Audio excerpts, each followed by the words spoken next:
Aso tofi manuia lo tātou tunu ele wha o popongo telefon mai Samoa se mai ele wha fonga.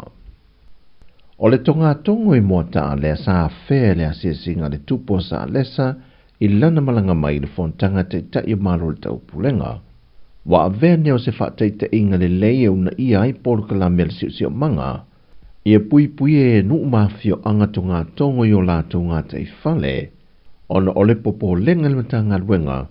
Wa iai se tonga tonga wa wha mama ese, ona le wha solo atua ti na e a inga te itasi le fausia leo mauta malawa.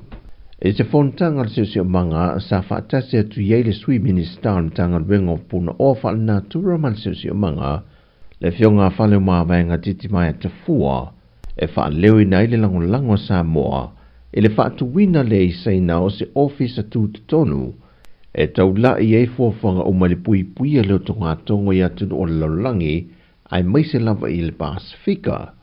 O Samoa se tasi o atunu ua whaita wina I lalo atunu o e tele ona tonga tongo. Mai o le wha moe moenga fu I lea Samoa I le mawai pe o anaia I ona o ngā sami. O tulimata ia nei atunu o lai te le Pasifika le fontanga lona lua se fulmaliva le COP29 e whaatasi ane iei le whaita wafe o sui mai atunu te tele laulangi. Se I tuli loa le ripoti na maali lia uma iei masaini lima, ia tausisia le ngata o le vevela po le mawhanawhana laulangi lewa iei mai le nā taimi, e le tasi tesi ma le lima tikiri. Mai o le ai loi fo I ia ripoti, le moni o whaamtalanga na tau te talai te itai o malo te tele, ona o le tele o asu o ona mai o lato whalenga o si mea, o loo arua e le e whaalanga nai le sio manga, ma whao popo e lava tikeri I le vevela o le laulangi. Mai pe a whai e loa le ripoti leo le afola sia le moni o le oanga I pe I luma, o lona winga, o atunu la I te le Pasifika o le a palasi pe I le mamafa o a fia ngaunga le tau, pe a le o anu mai lava iai, atunu te tele malato whananga o si mea.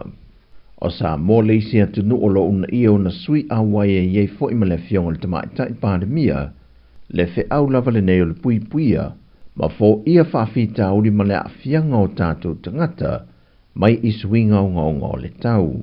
O le masino Februari o le tausanga fou, e wha mai ai le laino te metu I nātua I reporti atunu te tele o le laulangi, pe ua iainia lato fuafuanga I tui titi ai lato whalenga o si mea, ma lato wati na e ea a fiai le o sone. O whai loa popo lenga o se tasi o sui o malo o whaatasi sa whaatasi mai le fontanga malo le taupulenga, Dr. Marcos Olana, o le fontanga taluaina I o ina whaatasi e te itai o malo le taupulenga, le whaonga ino ta avale alu le ele tise, e vai titia ia a fiango le tau mai kasa o ono le swau. Peita ia le imuta iso esu enga le foi fo mai o ia foi o se li ilo ia, e yeilon to mai wha apitoe tūlanga o vaila au o ona, o ia fsiringi aile lava tā pena o sa moe ta lia iei tu ainga ta vale wha ofi mai.